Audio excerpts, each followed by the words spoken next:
Salut, bienvenue sur la chaîne du Tracker du Livre. Aujourd'hui, je vous parle de ce bouquin-là, Au vent mauvais, de Elena Piacentini, aux éditions Au-delà du raisonnable. Même le nom, je l'adore. Nouvelle enquête de Pierre-Arsène Léonie, un homme touchant qui place l'humain au centre de chaque enquête. L'auteur choisit un sujet social et politique scandaleux et bouleversant. Sur ce coup-là, elle a décidé de s'attaquer aux enfants réunionnais de la Creuse. Quand la politique prend une décision absurde et que l'administratif se met en branle. Tout commence par la découverte d'un corps dans une maison juste avant qu'elle ne soit démolie. Après l'autopsie, l'équipe est bouleversée par le rapport du légiste. Tant de blessures chez une enfant. L'équipe se soude. Faye prend plus d'importance dans l'équipe. Elle est le pivot des recherches.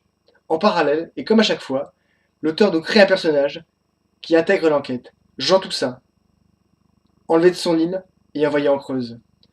On découvre sa vie chronologiquement, ses douleurs, ses tristesses, ses joies. D'autres personnages intègrent l'histoire. Colette, prof de maths à la retraite, au caractère bien trempé, elle observe les oiseaux, crée des schémas mathématiques sur leur migration, et puis un jour, un nouveau voisin pointe le bout de son nez. D'instinct, elle devine un drôle de gus. En même temps, elle récupère son petit-fils, qui s'amuse à faire les tags la nuit. Ces deux personnes si différentes vont apprendre à se comprendre. Léonide et son équipe se lancent dans l'enquête. Baudouin, Fée, tout le monde est sur les dents.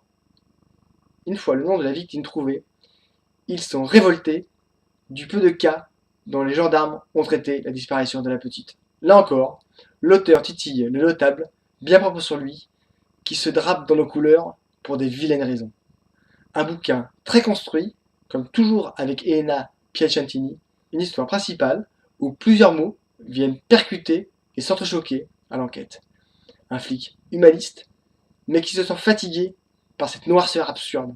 Un roman extrêmement bien construit, des personnages bouleversants.